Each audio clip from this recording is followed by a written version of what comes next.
The 10,038th meeting of the Security Council is called to order. The provisional agenda for this meeting is Report of the Secretary General on the Sudan and South Sudan. The agenda is adopted. In accordance with Rule 37 of the Council's Provisional Rules of Procedure, I invite the representative of South Sudan to participate in this meeting. It is so decided. In accordance with Rule 39 of the Council's Provisional Rules of Procedure, I invite the following briefers to participate in this meeting. Mr. Jean-Pierre Lacroix, Under Secretary General for Peace Operations. Ms. Sima Sami Bahos, Executive Director, UN Women, and Dr. Solomon Ayale Dresso, Executive Director, Amani Africa Media and Research Services. It is so decided. The Security Council will now begin its consideration of item 2 of the agenda. I wish to draw the attention of Council members to document S/2025/706, the report of the Secretary General on the situation in South Sudan. I now give the floor to Mr. Jean-Pierre Lacroix.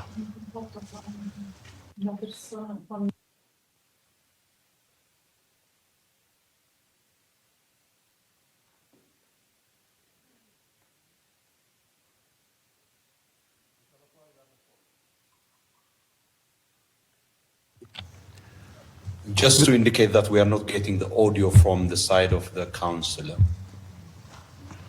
Yeah, same for me. I'm not getting the audio either. We can hear you. And Mr. Lacroix, you have the floor.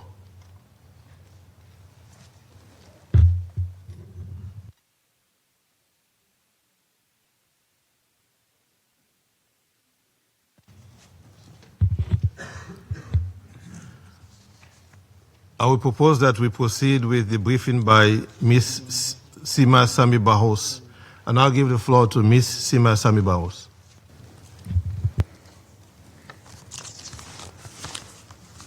Thank you. Mr. President, Excellencies, I thank the Sierra Leone Presidency for inviting me to brief you today. South Sudan's path to peace and development is beset by political instability, humanitarian crises, and socio-economic fragility. The country contends with weakened institutions and struggles with social cohesion, all as the ongoing war in neighboring Sudan further destabilizes its fragile transition. Since April 2023, over 1.2 million people have crossed into South Sudan, straining South Sudan's systems and capacities, complicating humanitarian delivery, and making mediation and cooperation more difficult. As always in crises and conflict, women and girls are hit hardest. Every day they face relentless climate challenges, food insecurity, sexual violence, abductions, and more.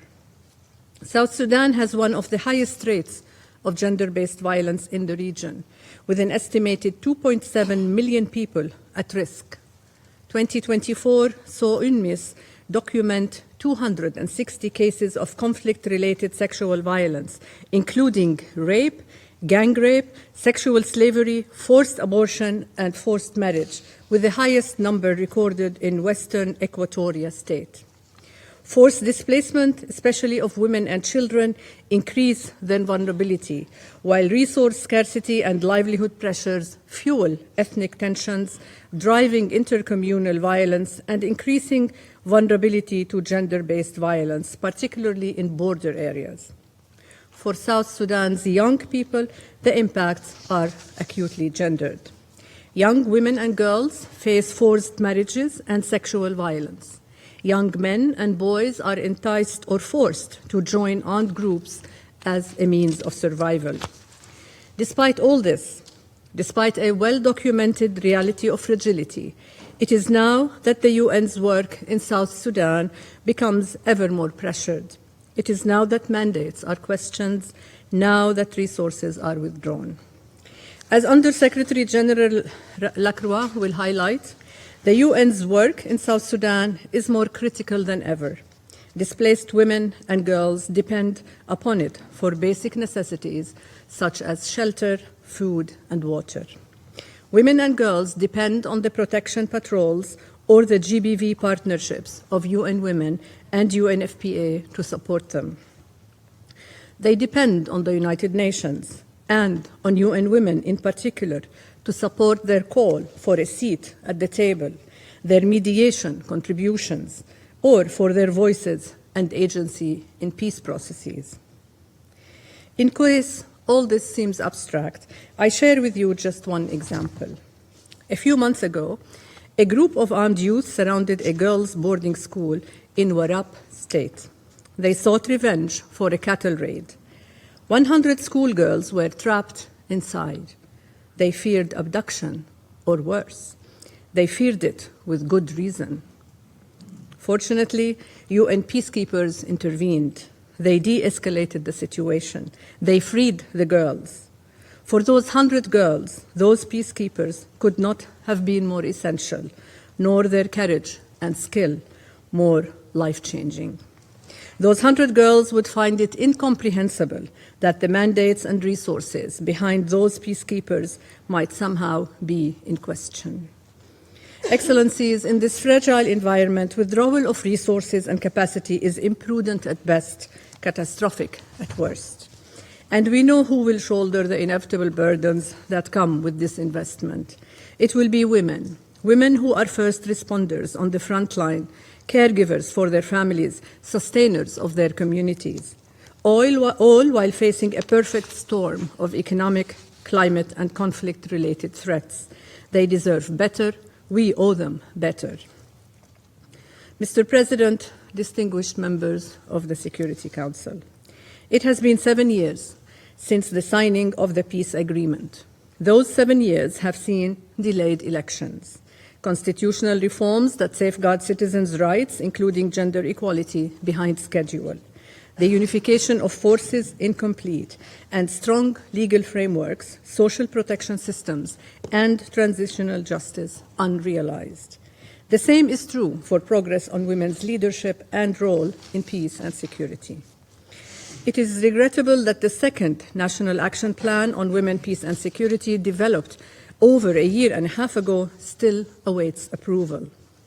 The 35% gender quota, which has so much potential to drive transformation for the better, is not yet a reality. Ceasefire monitors are overwhelmingly male. In the Nairobi peace talks, only 2 of the 18 delegates were women. All 10 governors are male.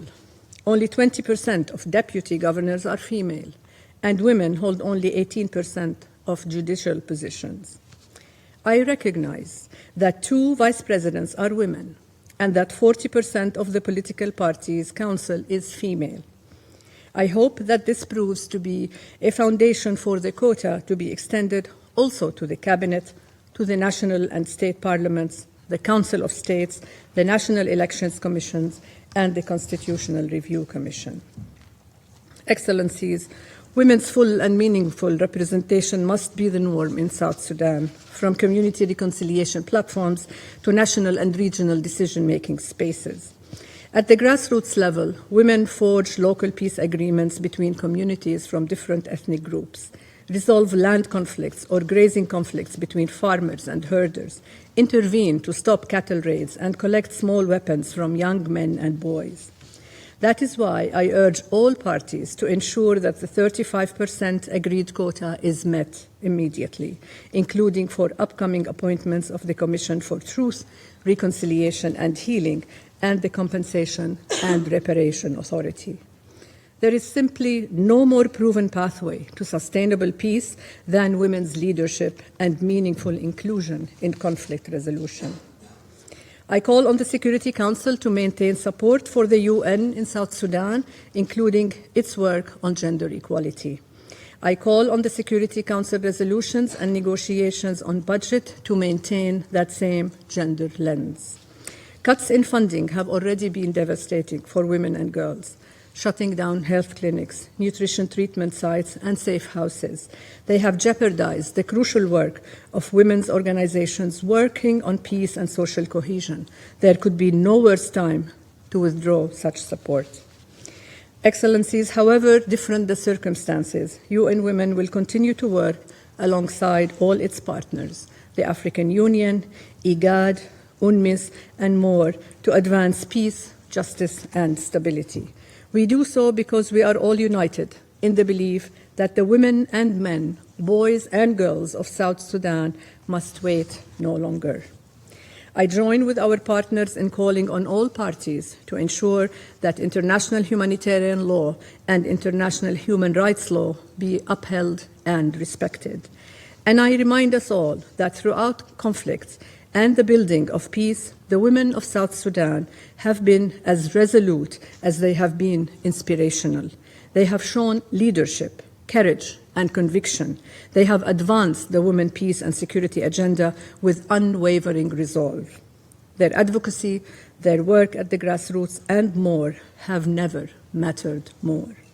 They model for us what can be done. They show us what happens when women lead. And if our truest ambitions for South Sudan are that it be peaceful and prosperous, then there can be no higher priority for our support than women. Thank you. I thank Ms. Bowes for briefing. I'll now give the floor to Mr. Jean-Pierre Lacroix. Thank you very much, Mr. President. Mr. President, I thank you for the opportunity to brief you and the Council on the situation in South Sudan, which demands not only our attention, but our collective action as well. This briefing is additionally informed by my visit to the country from 15 to 17 October. And let me also associate myself fully with the statement just pronounced by the Executive Director of UN Women, my friend and colleague Sima Bahaus. And I thank her for the excellent cooperation between UN Women and UN Peacekeeping. Over the past 3 months, the developments in South Sudan continued to move in a negative and possibly dangerous direction. Ceasefire violations are on the increase, including widespread aerial bombardments and clashes between the signatories of the peace agreement. With the unilateral removal of opposition appointees in the transitional government of national unity in violation of the peace agreement. First, Vice President Bashar and opposition leaders allied to him remain detained and on trial. And the effects of the conflict in Sudan continue to spill over the border, inflaming local tensions, placing strain on already scarce resources of the government and the international actors in the country. As a result of all this, the trust deficit between key role players has widened as the peace process seems to be unraveling. Mr. President, despite these challenges and a breaking point becoming visible, the revitalized peace agreement remains the only viable framework for long-term peace and stability in South Sudan. The principle of inclusivity that underpinned the agreement in general and the power-sharing arrangement in particular appear to have been sacrificed in the wave of repeated unilateral decisions.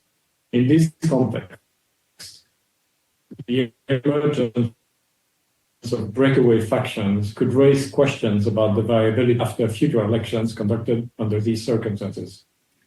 The detention and ongoing trial of senior SPLM-AIO leaders, including first Vice President Bashar, has further polarized the political environment.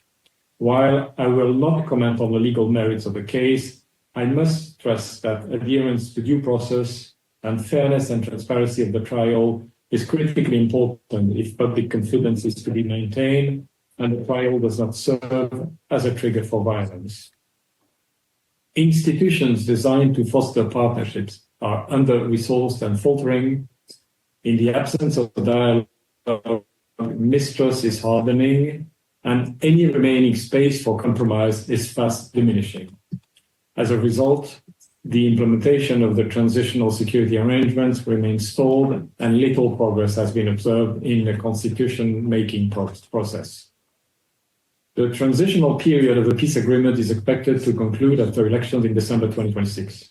Much has been stated about the intent to hold these long-awaited elections, but there is little to show in terms of concrete steps undertaken. With time running out for credible planning, key electoral decisions must be made now, not later. However, this requires genuine political negotiations and compromise.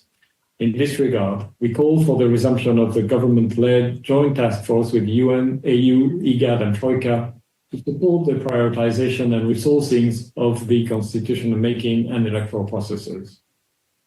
I concur fully with the call of the African Union Peace and Security for IGAD as guarantor of the peace process and neighboring states to re-energize efforts to ensure implementation and accountability for commitments made in the peace agreement.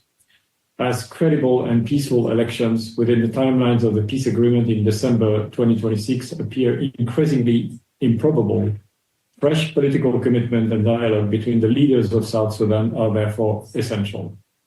Political commitment and dialogue between the leaders of South Sudan are absolutely critical for the country to move forward, including on key political processes contemplated by the peace agreement. Mr. President, the humanitarian situation remains catastrophic. More than 7.5 million people face acute food insecurity. 28,000 are at risk of famine. Flooding has displaced over 1 million. Over 1.2 million returnees and refugees from Sudan have crossed into a country already struggling to feed its own. Human suffering during this volatile situation continues to mount. Conflict-related sexual violence, arbitrary detentions, and extrajudicial killings persist with limited accountability. I urge all parties to immediately cease hostilities and recommit to the cessation of hostilities agreement.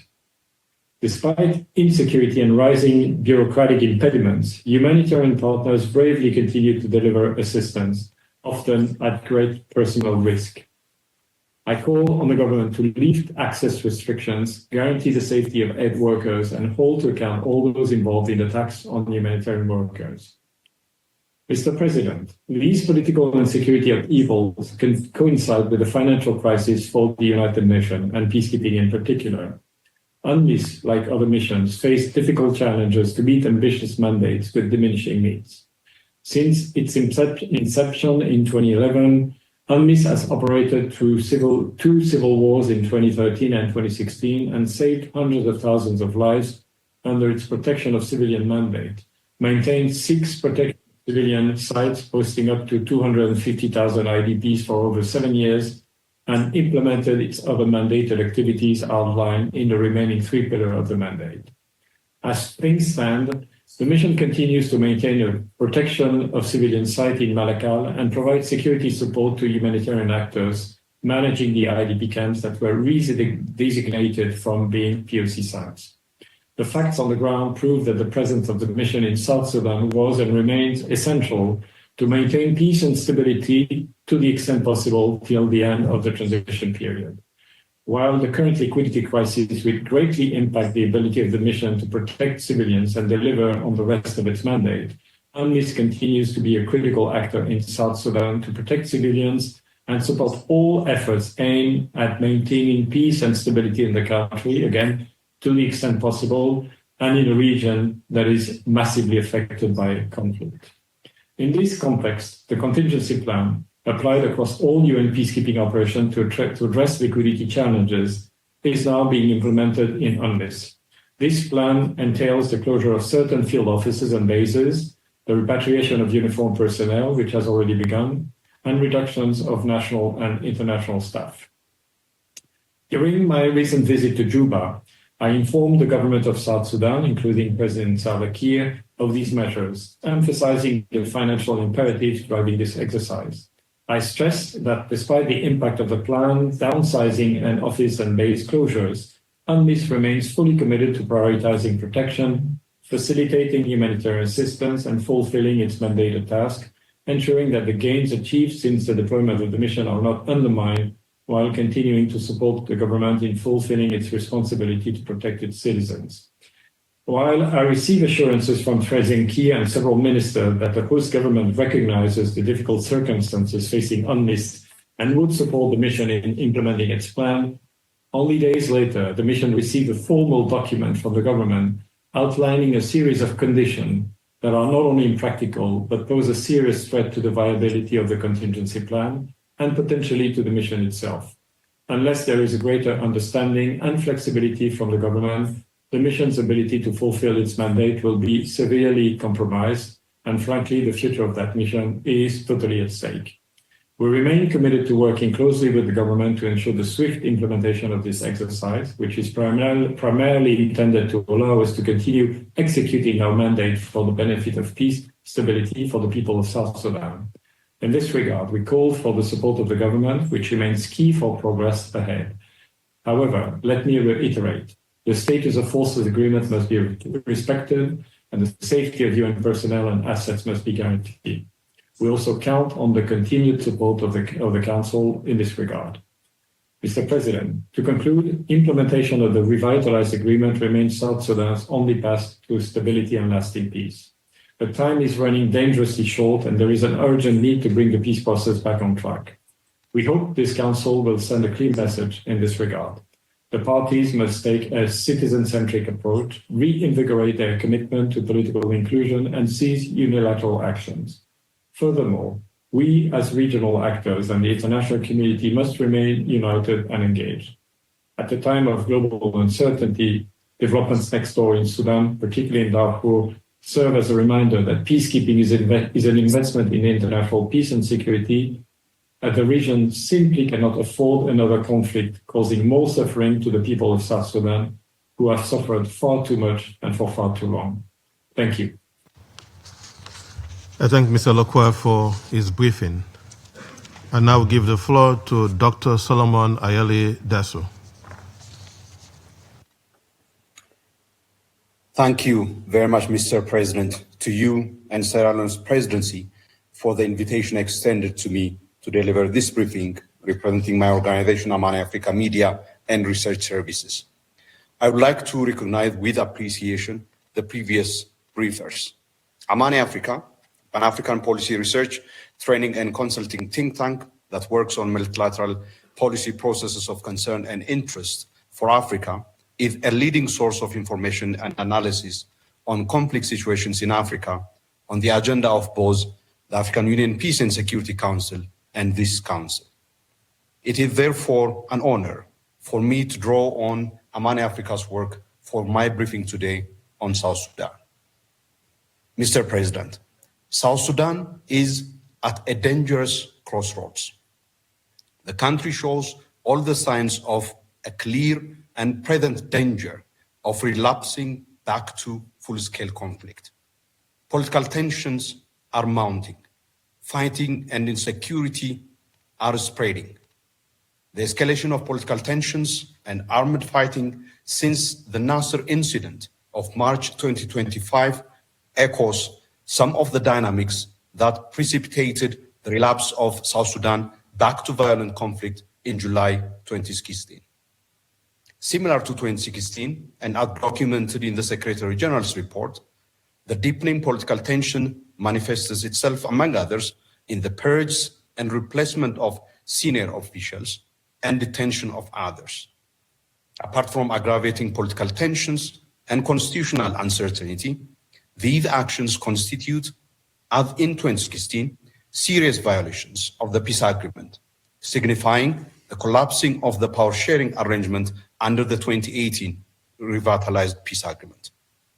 The revitalized Joint Monitoring and Evaluation Commission, or JMEC, the body monitoring the revitalized agreement on the resolution of the conflict in South Sudan, observed in its report released last month that, I quote, there is systematic violation of the responsibility sharing arrangements across all crucial bodies, including functionality of the executive and legislature, unquote.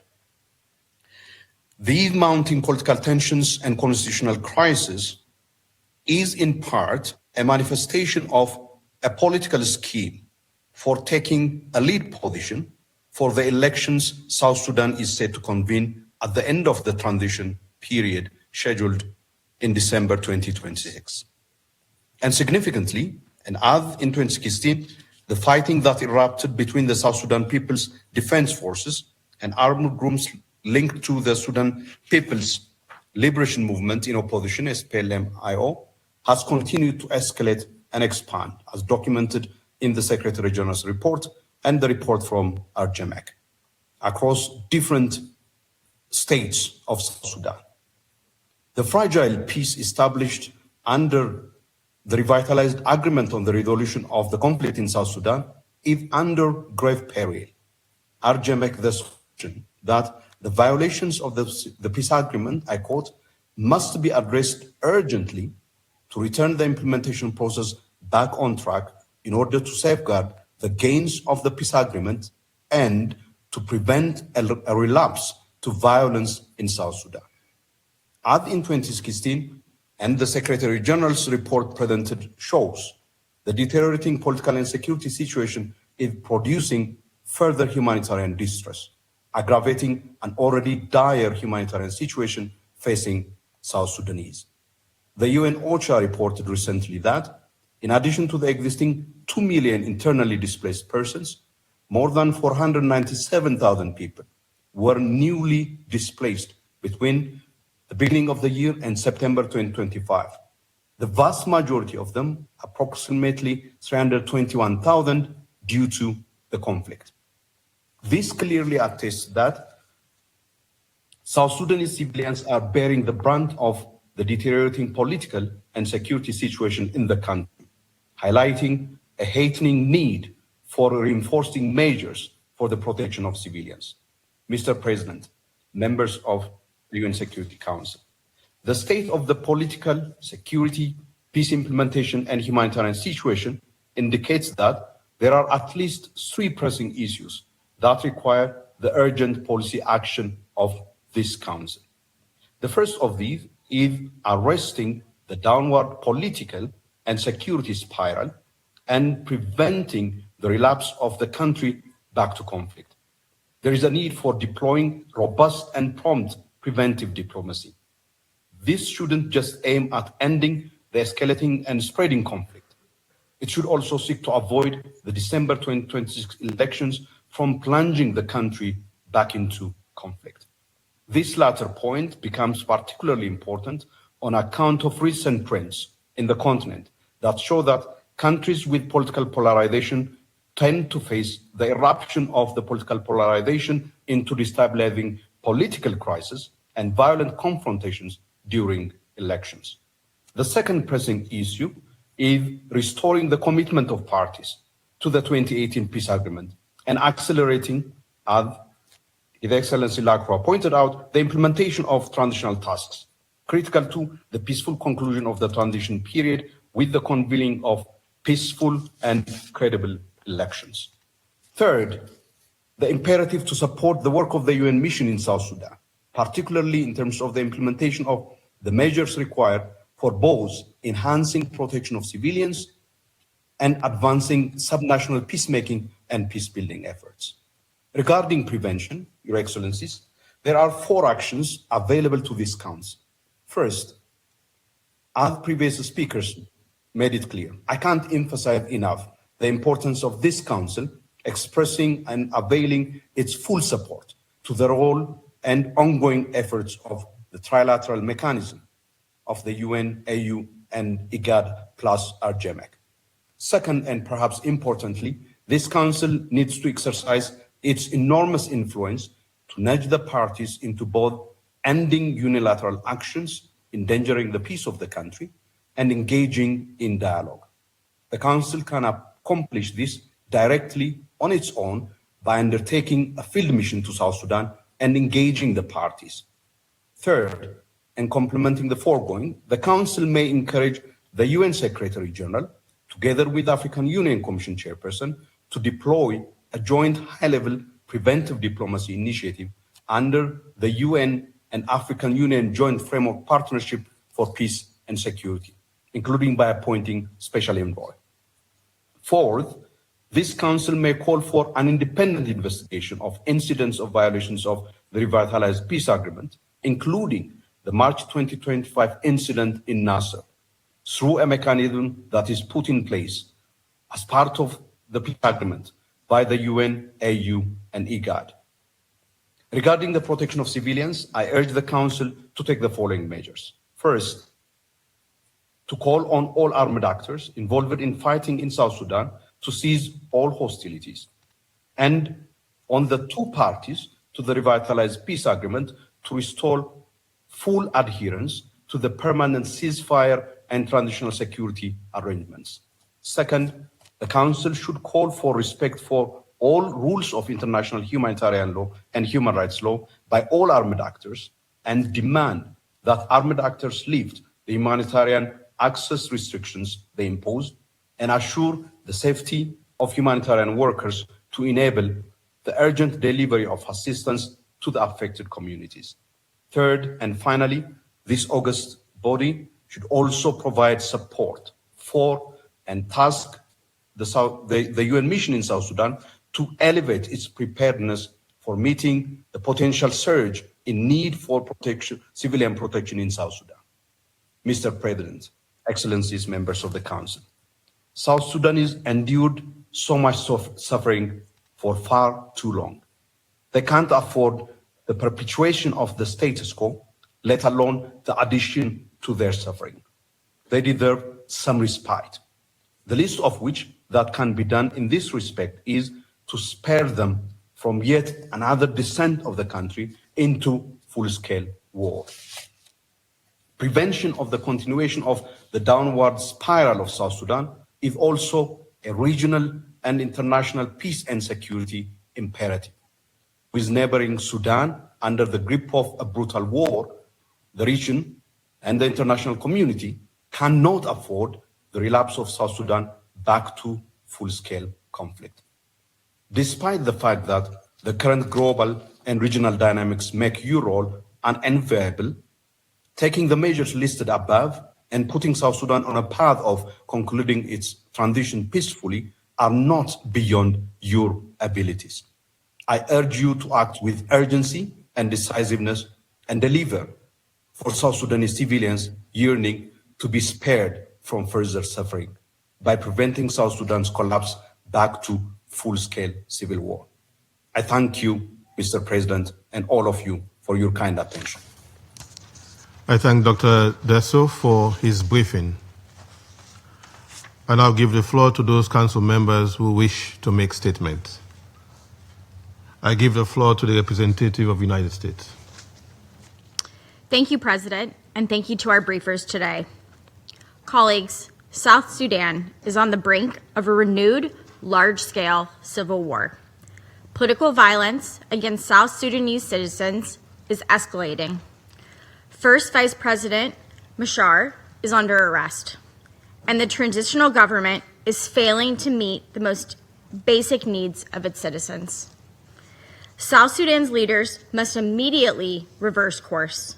The United States calls on political leaders to engage in direct dialogue and clearly renounce this violence.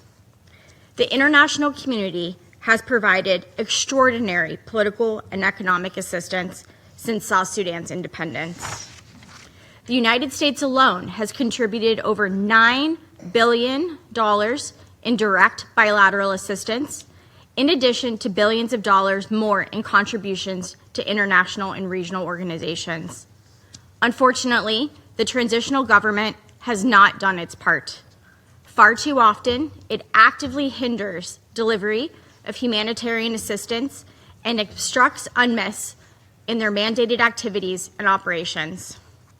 Rather than using public revenue to improve the lives of its citizens, South Sudan's leaders have instead prioritized personal enrichment.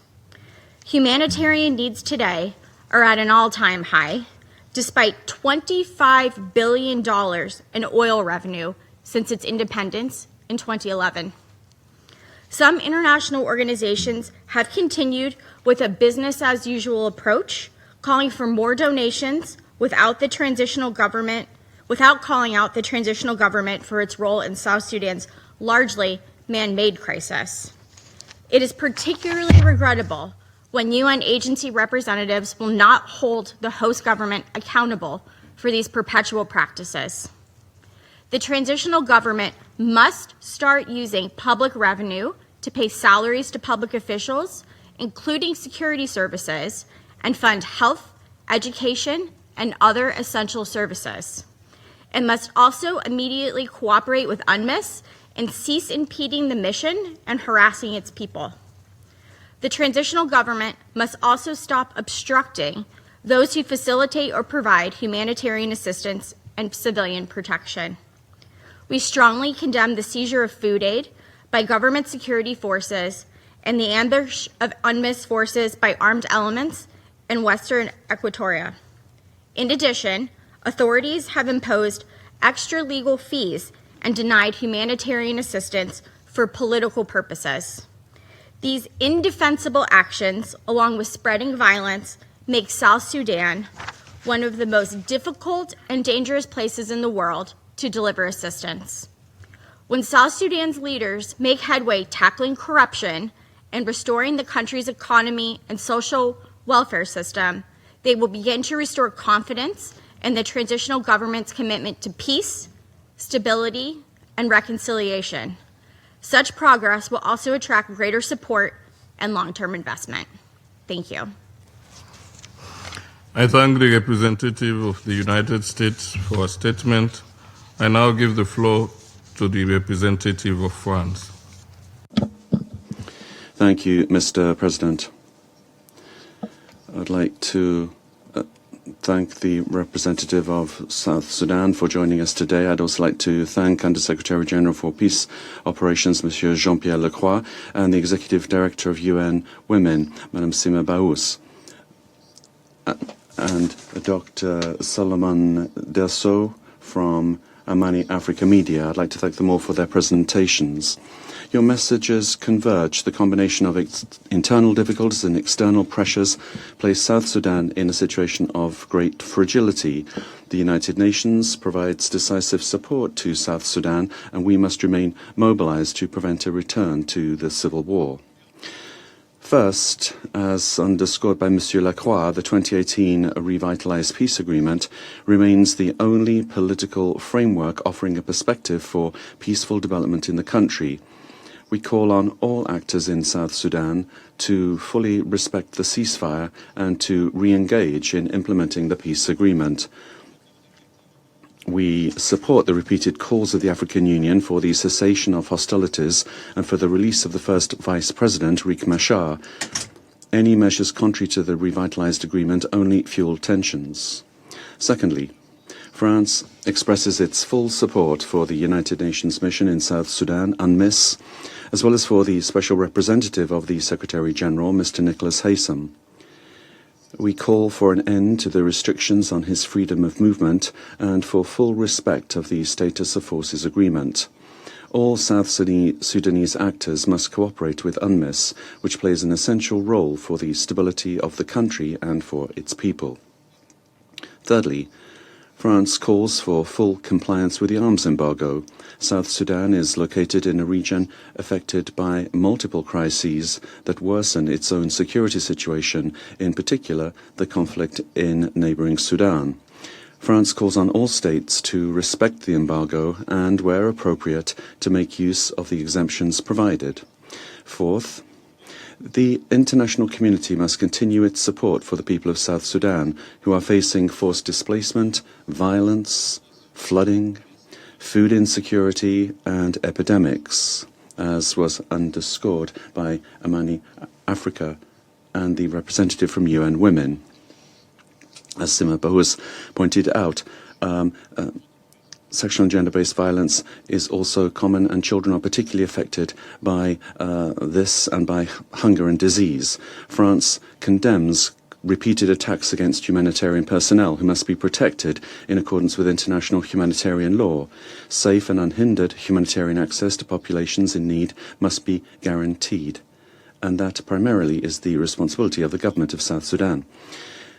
Mr. President, peace and prosperity in South Sudan will depend on the drafting of a constitution and the holding of free and fair elections. It is essential that sufficient resources be allocated for the preparation and organization of these elections. which are expected for the end of 2026. Progress is also essential in deploying the necessary unified forces. We call on the South Sudanese authorities to hear the message from this Council and from the African Union and from the international community, and to show itself proactive and to take the necessary measures for the good of the people of South Sudan. Thank you. I thank the representative of France for his statement. I give the floor to the representative of the United Kingdom.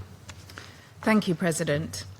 I thank our briefers for their valuable insights, and I welcome the representative of South Sudan in our meeting today. I will make 3 points. First, the United Kingdom remains concerned by the deterioration in the political situation in South Sudan described in the Secretary-General's report. Violations of the revitalized agreement, exclusionary reshuffles, and the systematic sidelining of opposition voices undermine the peace process. We call on the transitional government of South Sudan to urgently recommit to inclusive political dialogue and to restore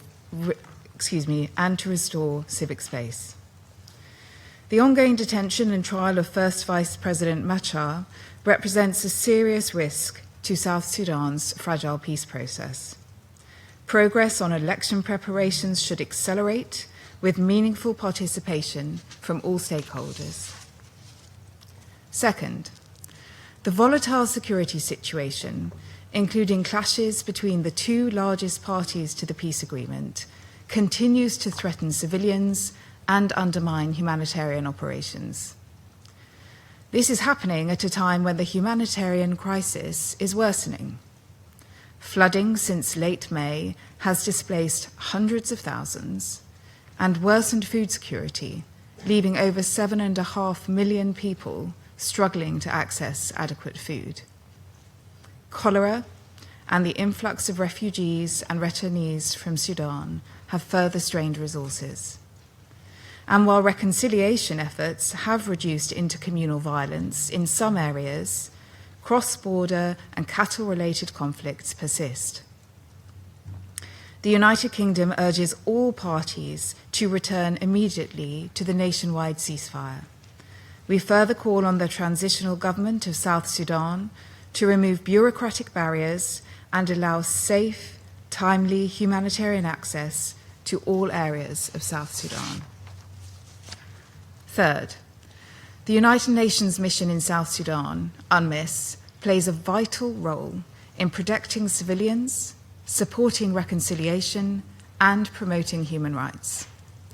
It is critical that UNMISS is able to implement its mandate without impediment.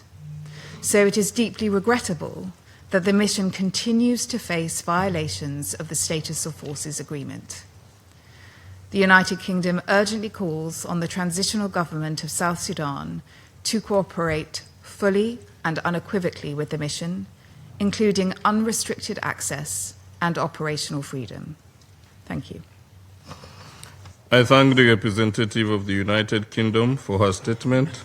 I give the floor to the representative of Slovenia. Thank you, Mr. President. I also thank today's briefers for their briefings. Slovenia reiterates its firm support for UNMISS and pays tribute to the men and women of the mission who continue to serve under difficult and too often dangerous conditions. We strongly condemn all attacks against UNMISS personnel and its assets. As Slovenia slowly reflects on its time in this Council, we look at South Sudan with both deep concern and enduring conviction. Concern for the direction the country is taking, and conviction that the promise of durable peace is achievable. I wish to make 3 points. First, South Sudan's peace must not become another broken promise.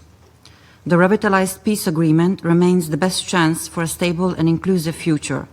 We are therefore deeply worried about its steady erosion.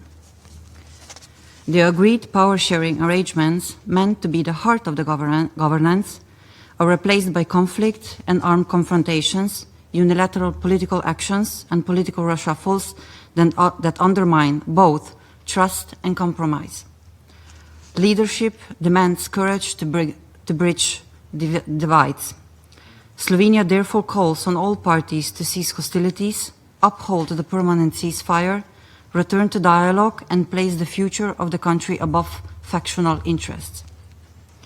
We note the announcement and subsequent beginnings of trial of opposition figures, including the first vice president. We reiterate, the rule of law must remain the anchor of peace and justice, as justice can only serve peace when it is impartial and transparent. We therefore call for adherence to international standards of fairness, due process, and transparency in all judicial proceedings. Second, the people of South Sudan deserve more than just survival. In South Sudan, the intersection of climate and conflict is no longer only a warning. Conflict, flooding, intercommunal violence, and the war in Sudan have converged into one of the most complex humanitarian crises. The latest IPC reports points to a sharp decline in food security, with hunger tightening its grip as aid barely reaches civilians at risk of famine. We must not wait for another famine declaration to confirm what is already clear. Tens of thousands are living on the edge of catastrophe. All this unfolds as humanitarian system is stretched to its breaking point. Access is shrinking, insecurity is rising, and resources are increasingly strained. Slovenia strongly condemns all attacks and abductions, targeting humanitarian personnel and looting of their supplies, and calls for safe, unconditional, and unhindered access to all those in need, as well as for safety of all humanitarian workers. Third, the path to peace must be owned by the people of South Sudan. The voices of women, youth, and civil society are essential to rebuilding a nation that has known too much conflict and too little trust. We note that women remain underrepresented in governance, despite clear commitments under the revitalized agreement. We call for their full, equal, meaningful, and safe participation, including in constitutional, electoral, transitional justice processes, and peace building.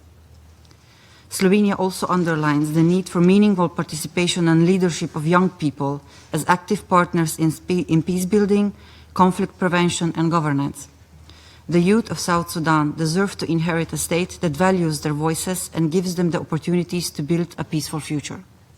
Mr. President, in this Council, Slovenia has often spoken for those without a voice, for civilians under fire, for humanitarians under threat, for peacekeepers under attack. We do so, including in South Sudan, out of conviction that protecting life is not an act of charity, but a duty of law and conscience. We have heard many times that South Sudan remains at a crossroad, ultimately between the choice of politics as a contest of power or politics as a service to peace. Slovenia stands and will continue to stand with people of South Sudan on their path toward durable peace and stability. I thank you. I thank the representative of Slovenia for her statement. I give the floor to the representative of Pakistan. Thank you, Mr. President.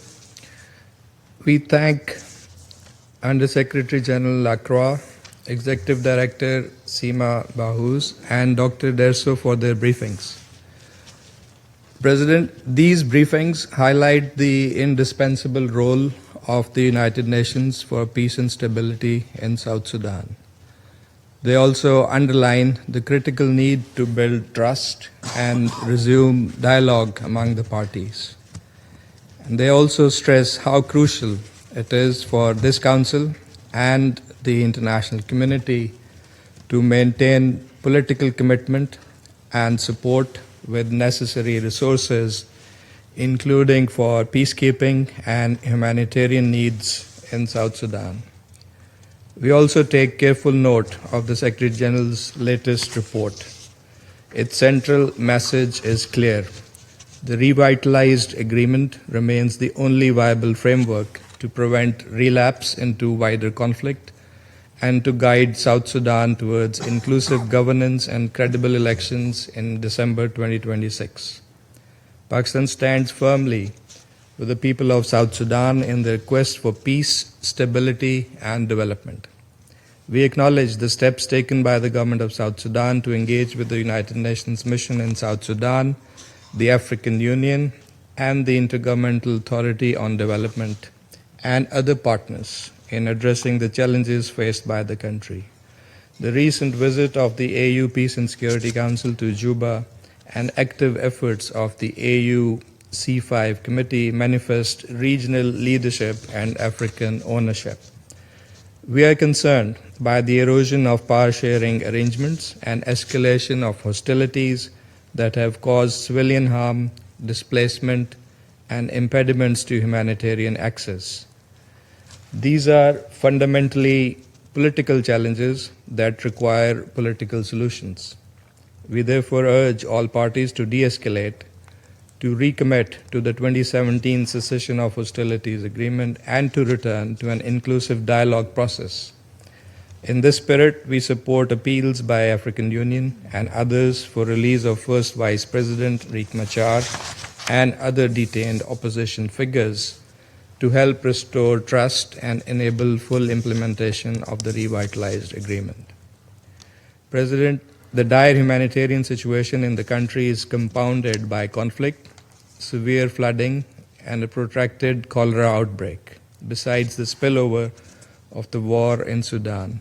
We call on donors to urgently resource the humanitarian response plan that is only 30% funded, and call on all actors to protect humanitarian personnel and respect international humanitarian law.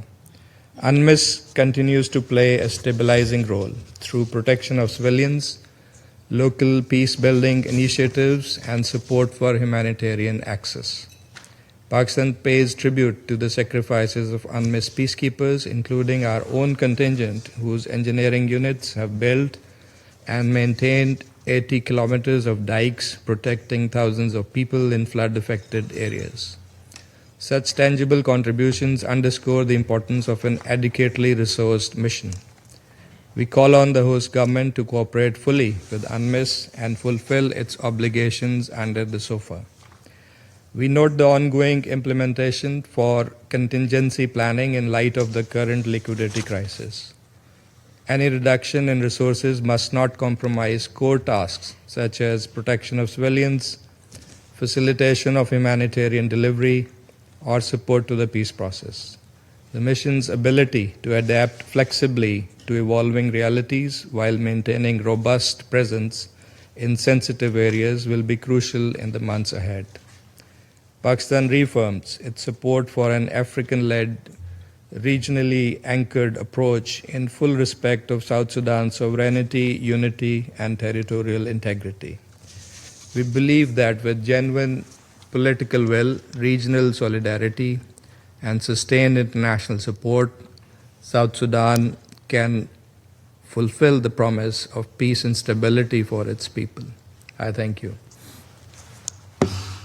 I thank the representative of Pakistan for his statement. I now give the floor to the representative of the Russian Federation. Mr. President, we are grateful to Under Secretary General, Mr. Jean-Pierre Lacroix, and to the Executive Director of UN Women, Ms. Sima Bahous, for the information they provided us with. We have listened to the representative of civil society, Mr. Solomon Derso. We welcome the participation of the representative of South Sudan in today's meeting. The situation in South Sudan, unfortunately, is far from stable. Its recent escalation is a cause for serious concern. Clashes between government forces and opposition supporters are leading to increase in the number of casualties, including among civilians. Hostilities have spread across vast areas. The dire humanitarian situation in the country is exacerbated by frequent natural disasters, the influx of hundreds of thousands of refugees, and returning South Sudanese nationals.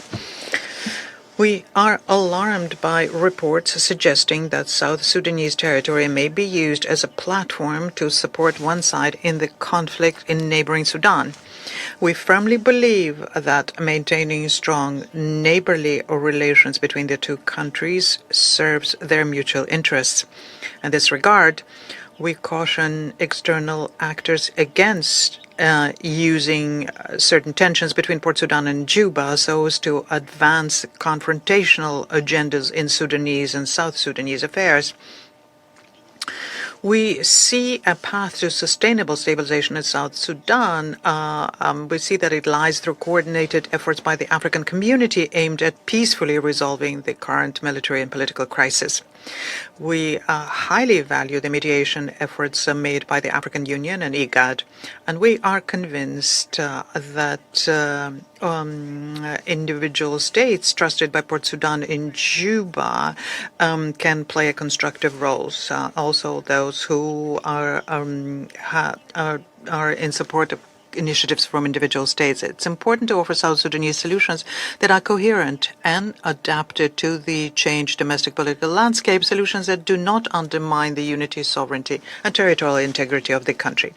And we hope that the government of South Sudan and the opposition, with the support of continental countries, will demonstrate political wisdom, will be able to halt further escalation of armed conflict, and return to the logic of the revitalized peace agreement on the resolution of the conflict in the Republic of South Sudan, including the formation of unified armed forces as a guarantee of progress in the peace process. The issue of the timeline for this process is something that we are firmly convinced should be left to Juba's discretion. We believe the Council is capable of showing trust in the youngest member of the United Nations, giving it time and space to maneuver, rather than demanding immediate progress in establishing democratic institutions based on Western models. It is important to consider here that hasty and ill-conceived political steps risk reigniting internal violence and instability with renewed force. A significant component of the country's progress towards peace is the work that's done by the UN mission in South Sudan. We note that the mission has been given the broadest mandate and is successfully fulfilling the absolute majority of its assigned tasks. We strongly condemn any acts of violence against peacekeepers, against humanitarian workers, and against civilians. We expect that despite the current financial difficulties, UNMISS will continue to effectively support the implementation of the revitalized peace agreement. However, there are limits to such budget cuts. Maintaining the same mandate while expecting that the mission is going to continue carrying out a wide range of stabilization tasks and continually reducing its resources is not something that can continue forever. We are convinced that the UN presence in South Sudan should continue in close cooperation with the country's government so as to support reforms and strengthen sustainable institutions that are acceptable to all South Sudanese. Once again, we would like to highlight the harmful nature of the arms embargo currently in place against South Sudan. This regime, which representatives of the African continent, including within the Security Council, have called to review or ease, is the main obstacle to forming and equipping the country's unified army. It is clear that the existing exemptions from the embargo regime are insufficient to address the large-scale task of strengthening national security, and we will consistently advocate to have the regime eased or completely dismantled. I thank you. I thank the representative of the Russian Federation for her statement. I give the floor to the representative of Panama. Thank you, Mr. President. Panama would like to is grateful for the updates that we received from Madame Sima Bahous and from Monsieur Jean-Pierre Lacroix, as well as the briefing from Dr. Solomon Ayele Derso. Thank you for those briefings. We also recognize the representative of South Sudan at the meeting. Panama observes with deep concern the continued erosion of the agreements reached under the framework of the 2018 Revitalized Peace Agreement. Recent reports indicate that the political and security landscape continues to be unfavorable, affecting the reconstituted transitional government of national unity and undermining the spirit of inclusiveness that the agreement seeks to promote. The prolonged detention of First Vice President Riek Machar and other senior officials, followed by the ongoing trial, demands that any judicial proceedings fully comply with international standards of due process, impartiality and transparency. We call upon all parties to prioritize inclusive dialogue. This is the only viable path to resolve the political and security challenges in the country. On the other hand, the humanitarian situation in South Sudan remains critical. According to the Integrated Food Security Phase Classification, IPC, more than 5 million people face high levels of acute food insecurity, including 1.3 million in conditions of either emergency or extreme risk. The World Food Programme notes that these famine levels are driven by escalating recent events, massive displacement, restrictions on humanitarian access, the economic crisis, climate impacts, and the erosion of community resilience. Panama is concerned as we see the impacts of extreme climate events and the effect that they have on food security, on livelihoods, and access to basic services. The integration of climate resilience strategies into humanitarian and development efforts is essential to protect the civilian population. In this context, children are being gravely affected by hunger and violence. The reconstituted Joint Monitoring and Evaluation Commission has warned about the continued forced recruitment of minors by armed groups. Recruiting a child undermines their development, destabilizes communities, and violates international humanitarian law. Panama also expresses concern over the situation for women and girls who continue to face the persistent threat of sexual and gender-based violence, as well as the lack of services for survivors. Regarding women's participation in governance processes, we value the efforts made by UNMISS to strengthen their involvement and reiterate the need to ensure safe, inclusive and enabling environments, unhindered environments that allow women to contribute fully to peace building and decision making in the country.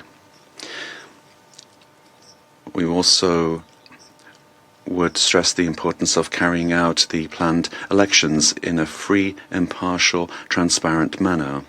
We reiterate our support for the UNMISS mission and all of its personnel whose work is essential to protect civilians, promote inclusive governance, and advance towards sustainable peace.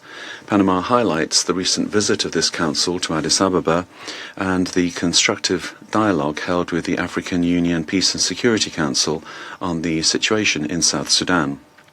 The sustained attention of regional actors is essential to keep channels of dialogue and monitoring open, preventing further fragmentation of the peace process.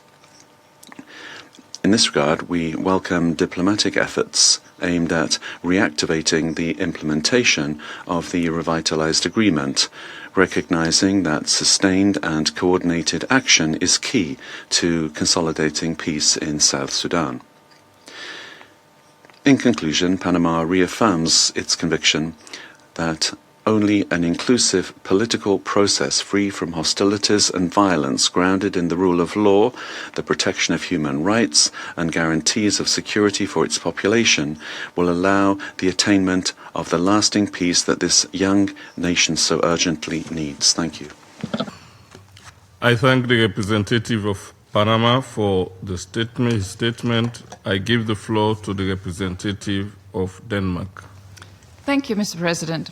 And I also thank our briefers for their comprehensive briefings, and I welcome the presence of the permanent representative of South Sudan in the chamber here today. Mr. President, the revitalized peace agreement has been deliberately undermined for the past 7 years. The erosion of political trust and intensifying violence continues to deter any prospects for a lasting peace for the people of South Sudan.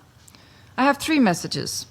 First, with elections barely 13 months away, we see a troubling lack of commitment to key provisions in the peace agreement, leaving several pivotal tasks yet to be fulfilled.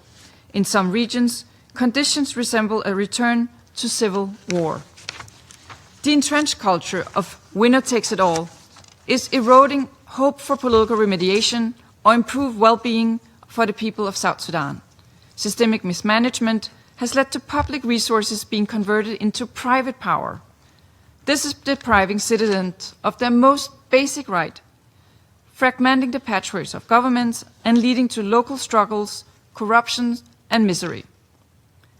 The detention of First Vice President Machar and other opposition figures are actions that undermine the peace agreement.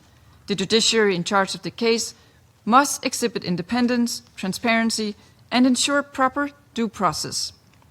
We call for an inclusive political dialogue to unite the South Sudanese in meaningful dialogue and to build national consensus on the future of the country.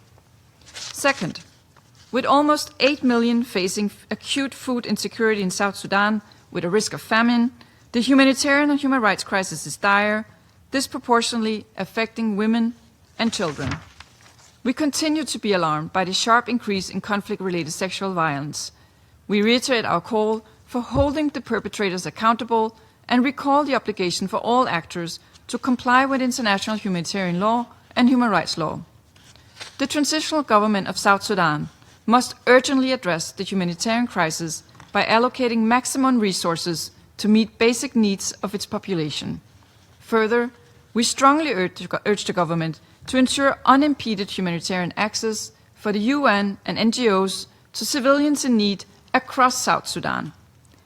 The international community and donors must also scale up their support for the 2025 Humanitarian Response Plan, which remains underfunded.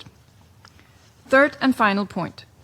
Denmark expresses its unwavering support for UNMISS in its endeavors to fulfill its mandate.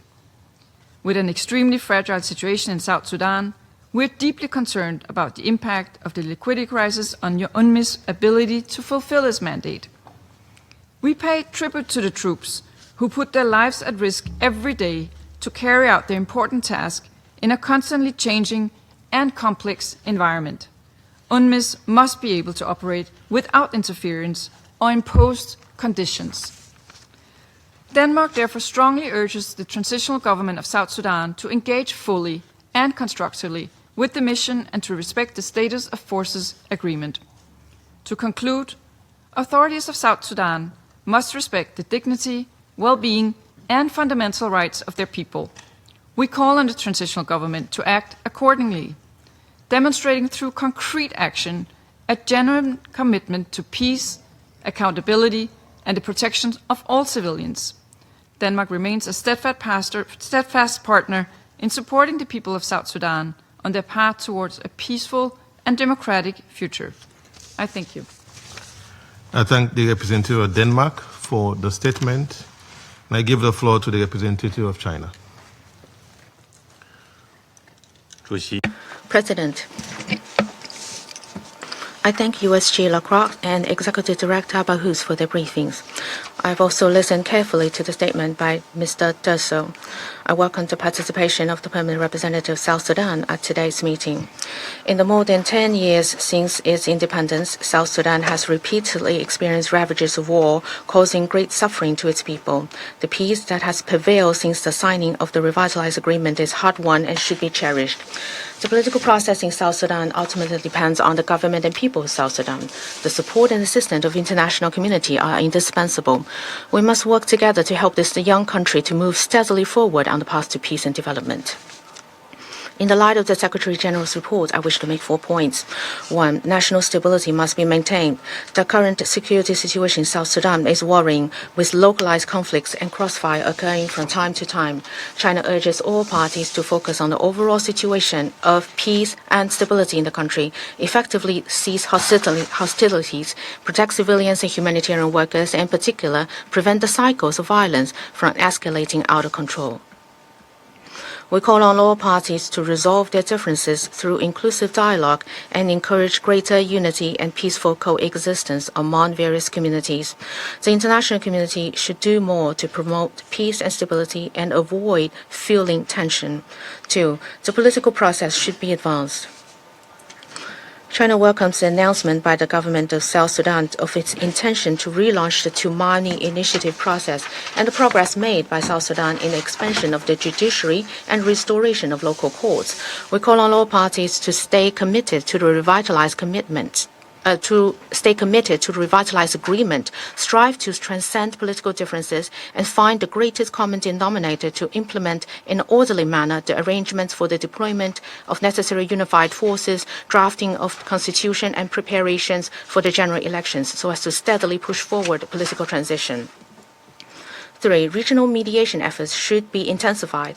China has always firmly believed that the key to solving Africa's problem lies in the hands of Africa. We support close coordination between the UN, the African Union, IGAD, and other regional organizations in stepping up mediation efforts, innovating mediation models, encouraging all parties to return to the political dialogue. Any solution should safeguard the sovereignty and ownership of South Sudan and fully respect its concerns. Any governance model imposed will not take root in local soil. Interference and sanctions will only be counterproductive. China supports the Security Council heeding the calls of African countries to timely adjust or lift the sanctions on South Sudan. 4. Economic and livelihood development should be promoted. South Sudan has a single-structure economy with a relatively weak economic foundation. As a result of the spillover effects of the conflicts in Sudan and the flooding during the rainy season, the number of displaced persons is increasing and humanitarian situations becoming increasingly dire. China calls on the international community to increase support, providing humanitarian assistance to address the symptoms and development cooperation to tackle the root causes, so as to help stabilize its economy and livelihood, improve the well-being of its people, and support South Sudan in taking the path of independent and sustainable development. President, China is the main troop contributing country to UNMISS. Over the years, Chinese peacekeepers have stepped forward and fulfilled their duties with utmost dedication and professionalism, even sacrificing their precious lives. Their outstanding performance has earned the recognition of the UN and the host country. Through their actions, they have exemplified the noble mission of the Blue Helmets. China appreciates and supports the work of the VSISJ, HISOM, and will, as always, support UNMISS in fulfilling its mandate. UNMISS has played an important role in maintaining domestic peace in South Sudan and supporting the implementation of the revitalized agreement. Its role should be strengthened rather than weakened.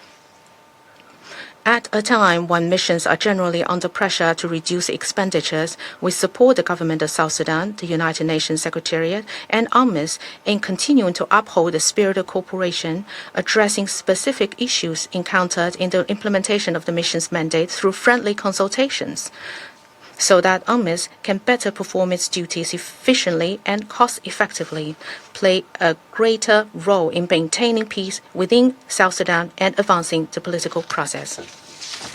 Thank you, President.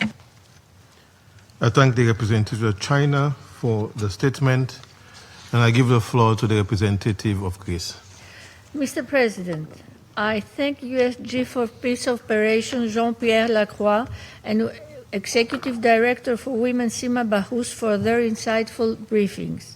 I also thank Dr. Derso of Amani Africa for his remarks. I would like to highlight 3 key points regarding the ongoing situation in South Sudan. First, Greece remains deeply concerned about the continued erosion of the power-sharing arrangements established under the revitalized agreement. Unilateral decisions, including the dismissal and replacement of Sudan People's Liberation Movement Army in Opposition officials, the creation of parallel administrative structures, and the ongoing of the first Vice President Machar trial seriously undermined trust among the parties. These developments weakened the spirit of inclusivity and compromise that the agreement was meant to preserve, and risk reversing the fragile gains achieved since its signing. Greece calls on all stakeholders to refrain from unilateral measures, to fully respect the provisions of the revitalized agreement, and to resume a genuine dialogue as the only viable path toward national reconciliation and lasting stability. We also encourage IGAD and the African Union as guarantors of the peace process to intensify their engagement and ensure adherence to the commitments undertaken by all signatories. Second, according to the Secretary General's report, the security situation in Upper Nile and Equatoria continues to deteriorate, marked by renewed clashes between the South Sudan People's Defense Forces and SPLM-AIO. These confrontations have led to civilian casualties and large-scale displacement. Greece strongly condemns all violations of the 2017 Cessation of Hostilities Agreement and echoes the Secretary General's call for an immediate cessation of armed confrontations. We are equally alarmed by reports of arbitrary arrests, extrajudicial executions, and restrictions on civic and political space. Respect for human rights, the rule of law, and due process is indispensable for restoring public confidence and achieving sustainable peace. In this regard, Greece welcomes the recent expansion of the judiciary and the adoption of a new code of conduct as important steps towards strengthening judicial integrity and accountability. Third, the consistently high number of grave violations against children in South Sudan is deeply concerning, predominantly recruitment and use, abduction, and killing and maiming. Attacks on schools and hospitals, as well as the military use of these facilities, continue to deprive children of their basic rights and safety. Both non-state actors and government security forces bear responsibility for these violations. Excuse me. Greece calls on all parties to the conflict to immediately end and prevent all grave violations against children and to release the children that still remain in their ranks. We also call the government to ensure accountability for perpetrators of all violations. And in this regard, we commend UNMISS for its work and especially for its ongoing child protection initiatives. Mr. President, Greece reiterates also its strong commitment to advancing the WPS agenda in South Sudan. Women remain underrepresented in leadership, holding only around 20% of positions, despite the 35% target set by the revitalized agreement. Echoing the earlier joint statement on WPS, Greece reaffirms its support for the full, equal, and meaningful participation of women in all political and peace processes. Sustainable peace cannot be achieved without their leadership, protection, and empowerment. Finally, Greece reaffirms its steadfast support for the work of Special Representative Nicholas Haysom and the continued presence of UNMISS. Its role in facilitating the peace process, monitoring human rights, and enabling humanitarian access remains essential and irreplaceable. Thank you. I thank the representative of Greece for the statement, and I give the floor to the representative of the Republic of Korea. Thank you, Mr. President. I thank USG Lacroix, USG Bauhaus, and Executive Director Derso for their informative briefings. I also welcome the participation of the representative of South Sudan in this meeting. 12 years ago, the Republic of Korea demonstrated its special commitment to South Sudan by deploying its military engineering troops known as the Hanbin Unit. At the time, we sincerely believed that rebuilding communities would help lay down the groundwork for lasting peace. More than a decade has now passed. Yet, elections remain overdue. The revitalized peace agreements under mounting strain amid deepening political friction and renewed violence continue to worsen humanitarian suffering. In this context in mind, I'd like to highlight 3 points today. First, it's time for parties to rekindle the spirit of the revitalized agreement, a spirit of compromise, trust, and shared responsibility to restore political confidence. Only when the key parties to revitalize the agreement sit down together on equal terms can make any political process in South Sudan to move forward. We note with concern the suspension of first Vice President, who is one of the 2 primary signatories to the agreement. The unilateral dismissal of the senior SPLM-IO officials and parallel governance structures between SPLM and SPLM-IO are not merely political disagreement. They are fractures that risk institutional collapse.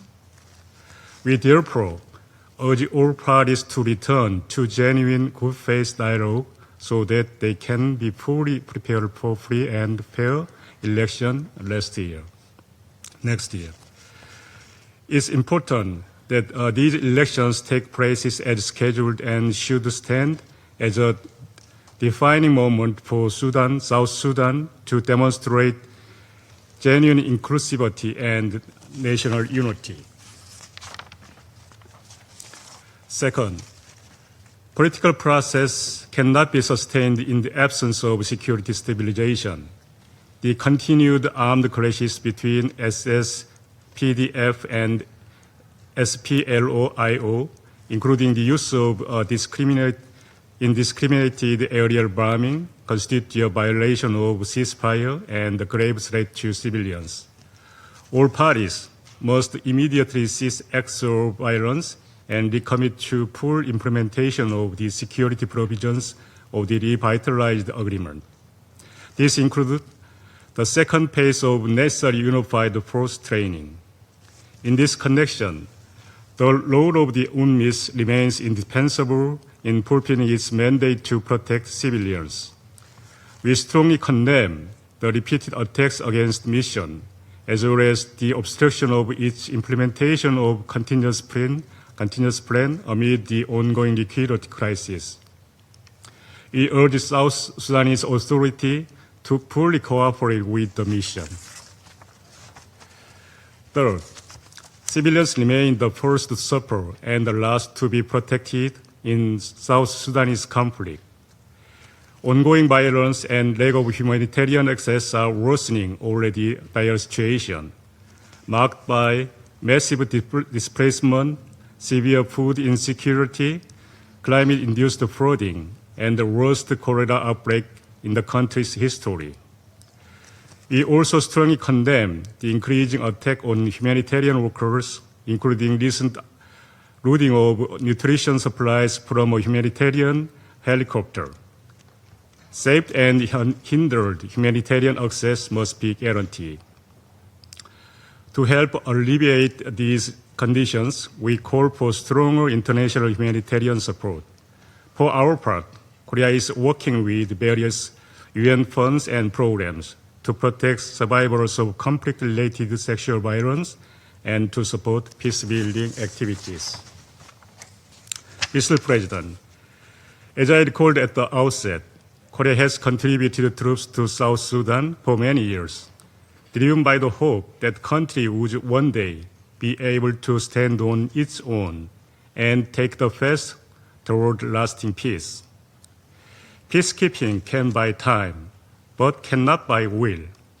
The next step rests with South Sudanese themselves. Their international partners, including Korea, who has stood with South Sudanese people will continue support. Now, responsibility must be matched by results. Thank you. I thank the representative of the Republic of Korea for the statement. I shall now make a statement in my capacity as the representative of Sierra Leone. Distinguished colleagues, I have the honor to deliver this statement on behalf of the A3+ members, namely Algeria, Guyana, Somalia, and my country, Sierra Leone. We thank USG Jean-Pierre Lacroix, the UN Women Executive Director, Ms. Sima Bahous, and Dr. Solomon Dresso for their comprehensive briefings. We acknowledge the Secretary General's report on the situation in South Sudan and welcome the participation of the representative of South Sudan in this meeting. The A3+ remains deeply concerned by persistent political and security challenges in South Sudan, which have been further exacerbated by regional instability, particularly the spillover effect from the conflict in Sudan. From the conflict in Sudan, economic and climate shocks, food insecurity, and a growing humanitarian catastrophe. Efforts by UNMISS to provide neutral, technical, and logistical support to the South Sudanese transitional government towards the implementation of the 2018 Revitalized Agreement, including peace process benchmarks and electoral preparations, remain crucial. The strengthened presence of UNMISS, even amidst the ongoing political deadlock, increased violence affecting the civilians and humanitarian workers, and growing access restrictions hampering humanitarian aid delivery, is more important than ever before. The A3+ wishes to underscore 4 points. First, we underline the need for sustained funding to support the peacekeeping mission, humanitarian aid, and political processes that underpin the peace agreement's full implementation and transition towards democratic elections. South Sudan needs sustained technical and logistical support to help navigate the difficult political and security situation in the country. Scaling down the operational presence of UNMISS will put the prospect of durable peace in South Sudan in jeopardy. The A3+ joins the call from the Secretary General in urging the international community to address UNMISS funding crisis to sustain peacekeeping efforts, which are essential for the country's stability.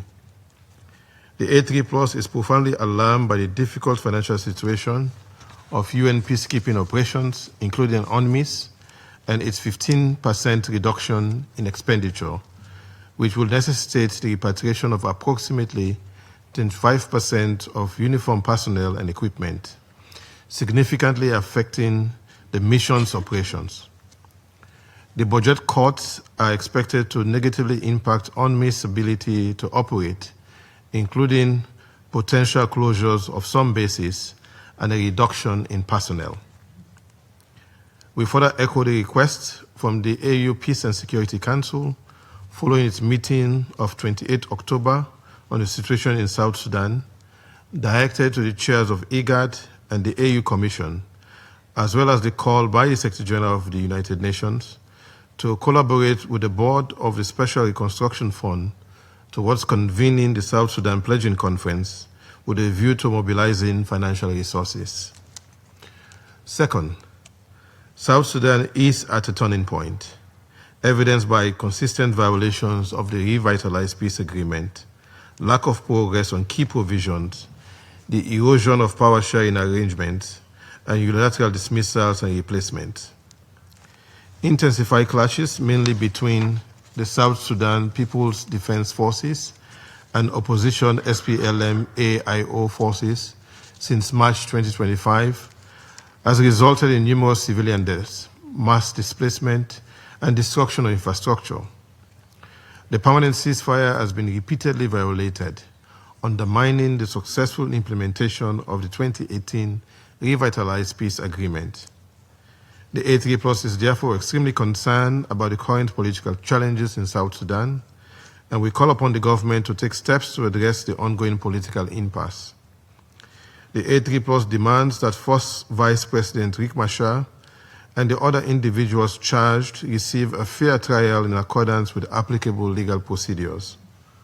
We strongly urge all parties to the revitalized peace agreement to place the supreme interests of the people of South Sudan and the country above all else, and to address peacefully all challenges facing the implementation of the agreement. We also strongly urge all parties to honor the extended transition timelines. We call on the parties to the conflict to cease hostilities and take immediate de-escalatory measures, including addressing localized military confrontations in the country through dialogue rather than force. We applaud the efforts undertaken by the African Union to resolve the impasse, especially the visit by the African Union Peace and Security Council and the African Union Commission, albeit with the continuation of the political impasse. In this connection, the A3+ strongly calls for the full implementation of the revitalized peace agreement. We commend the holding of the 4th extraordinary meeting of the reconstituted Joint Monitoring and Evaluation Commission last October. We welcome the steps outlined in the RJMEC to break the current deadlock, urgently address the ongoing crisis, and return to the implementation of the peace agreement. The A3+ regrets that the planned visit to South Sudan and Uganda by the 2206 committee has been blocked due to an objection from one permanent member. We reiterate our call for the reinvigorated coordination of international, regional, and sub-regional mediation initiatives to salvage the peace process in South Sudan. Third, we are profoundly alarmed by the scale and scope of human rights violations, including conflict-related violence, abductions, and child recruitment, as highlighted in the Secretary General's report. We urge the stakeholders in South Sudan to take concrete measures to end impunity by holding perpetrators accountable for their actions without exception. The escalation of this conflict underscores the need for the hybrid court to ensure accountability, promote deterrence, and encourage sustainable peace based on justice. Accountability for violence should be a critical component in any political settlement. Building towards justice and reconciliation and contributing to reconciling the people of South Sudan should be the genuine aim of the international community, requiring sustained diplomatic and political effort and political will. We therefore underscore the urgent need to take administrative and legal steps to ensure the establishment of the hybrid court for South Sudan, even as we welcome the Chief Justice's Judicial Strategic Plan, the posting of over 60 judges nationwide, and the re-establishment of high court benches in several counties. Fourth and finally, timely funding of the humanitarian response is critical to saving countless lives and preventing further suffering in South Sudan. Despite some generous contributions, the overall donor response to the humanitarian crisis has been far less than required.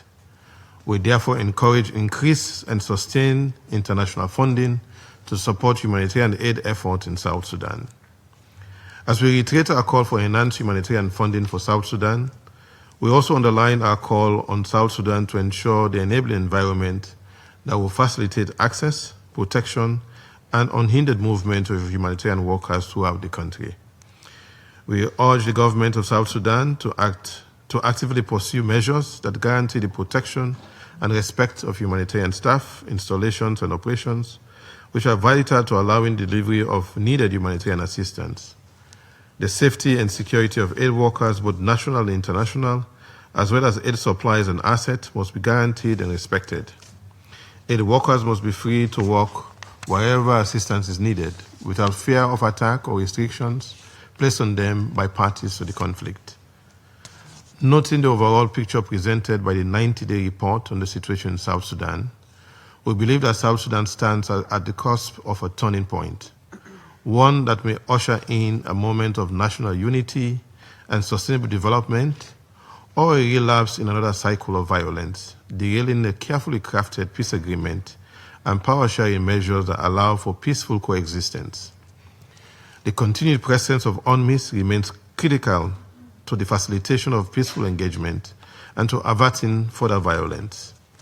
In closing, the A3+ reaffirms its unwavering support for the sovereignty, independence, unity, and territorial integrity of South Sudan. We stand in solidarity with the government and people in their quest for lasting peace, stability, and development. We commend the African Union, including the Panel of the Wise and the C5, as well as IGAD for their continued engagement in support of these objectives. I thank you. I resume my function as President of the Council. I now give the floor to the representative of South Sudan. Mr. President, distinguished members of the Security Council, good morning to you all. The Republic of South Sudan wishes to express its sincere appreciation to this United Nations Security Council for its continued engagement and support for the peace process, stability, development in our country. We also thank the Secretary General, the Undersecretary General Lacroix, Executive Director Sema, and the civil society representative. Lacroix, I cannot say enough, with as much trips you've taken to South Sudan and as much conversation you've had with our government officials. We appreciate you, and we know that the peace operation is going through critical junction at the moment, but with all of our support, we will continue to overcome them. The government of South Sudan reaffirms its unwavering commitment to the full implementation of the revitalized peace agreement of the conflict in the Republic of South Sudan, despite the numerous challenges in which all of you here have mentioned. The revitalized peace agreement remains the only way out of the transition and the only way into stability in South Sudan. We remain steadfast in pursuing peace, reconciliation, and institutional reform of our government so that we could complete this transitional period, including the unification of armed forces, judicial reform, and the establishment of key transitional institutions. Mr. President, the recent administrative changes within the government structure has been carried out in accordance with South Sudan's sovereign, prerogative, and national laws. These adjustments are intended to enhance efficiency, promote accountability, and ensure stability during the transition. We categorically reject any criticization of these measures as undermining the peace process. Rather, they are part of the ongoing efforts to strengthen governance and promote inclusivity at all levels. The government of South Sudan remains committed to maintaining the permanent ceasefire and reiterate that the government does not condone attacks against humanitarian workers or UN personnel. We call upon the signatories to the peace process and the peace agreement to exercise restraint and refrain from inflammatory actions and re-engage constructively through the mechanism established under the RXS that we see as the only way out of this transitional period and into a stable nation. Individuals that have been charged or are being in the process of the courts are not to take away from the continuation of the revitalized peace agreement.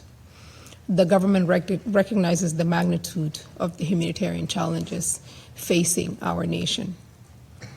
The effects of climate change, the regional instability, and the conflict in the neighboring Sudan, to mention a few, continue to hinder our situation in the country.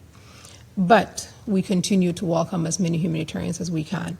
And with the limited resources we've had, we've welcomed everybody from Sudan and have opened our borders and have remained very neutral in the crisis in Sudan. And we intend to continue to do so. We condemn any attacks on humanitarian workers and emphasize that perpetrators of such acts will be held accountable under the South Sudanese laws. The government of South Sudan reaffirms its dedication to advancing women's participation in the national government and the state government. While the 35% representation targets under the RCS has not been yet fully achieved in all of our levels of our government, concrete steps have been taken into improving inclusivity, including through the appointments of state and national levels by strengthening gender-sensitive policies. We have 2 vice presidents that are females, and we have 41 representation of females in the cabinet. Mr. President, South Sudan remains committed to partnering with the United Nations and appreciates the continued presence and support of UNMISS. We take note of the current financial constraints affecting peacekeeping operations and urge that any adjustment to UNMISS structure or presence carried out in close consultations. It's carried out in close consultation with the government of South Sudan and in the manner that preserves the nation's ability to fulfill its mandate. We also reiterate the importance of mutual respect of the Status Forces Agreement and the sovereignty of South Sudan. The challenges, the government will continue to engage with UNMISS leadership to resolve any operational challenges through constructive dialogue. For the start, when the government suggested the 17 points to UNMISS to remain, and for the UNMISS to remain in the 3 capitals of Juba, Malakal, and Wau, this was meant in good faith and for the stability in mind. It was not in any way a condition for UNMISS to continue its work. Mr. President, we understand that South Sudan stands today at a critical juncture. We are determined not to return to conflict, but to move forward towards a lasting peace and unity and development. We therefore call on our regional and international partners to continue their support. We understand that this has been a very long process, but as we always say, peace is never a race that will be ending, but it's a process that will continue. And with all of your support here at the UN and with the African Union and with the IGAD, we continue to appreciate every step that has been taken, every visit that has been taken to South Sudan, and every phone call that has been made. Let us work together to ensure that South Sudan's transitional period concludes in peace, stability, and a democratic renewal in the interests of the people of South Sudan and the broader region. I thank you for your kind attention. I thank the representative of South Sudan for the statement. There are no more names inscribed on the list of speakers. I now invite Council members to informal consultations to continue our discussion on the subject. The meeting is adjourned.